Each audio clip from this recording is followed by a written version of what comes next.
2006, I, at that point, was doing some consulting and ended up on a dairy, commercial dairy, non-organic in Central California.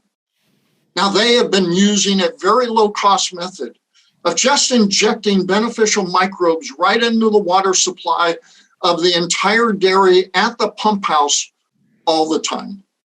So all water, all the time, had a little bit of beneficial microbes in it. And they had been doing this for 4 years. The results when I got there were stunning.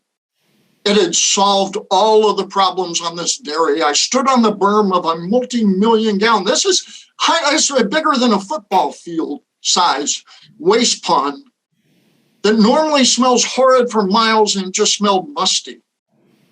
And then he tells me, oh, we put irrigation off of that waste pond into our 40 acres of silage 2 years ago.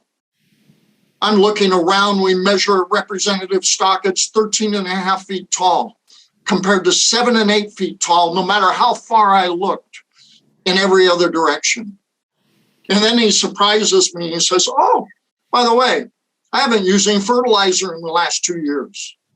Oh, and I'm more than happy to use pesticides, but I don't get any pests dense enough to justify spending the money on the pesticides.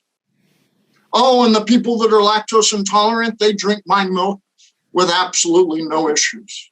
And yet, his brother, 3 miles away, watching all of this, wouldn't adopt these practices because it was just too strange, too out of the norm to think about doing something like this.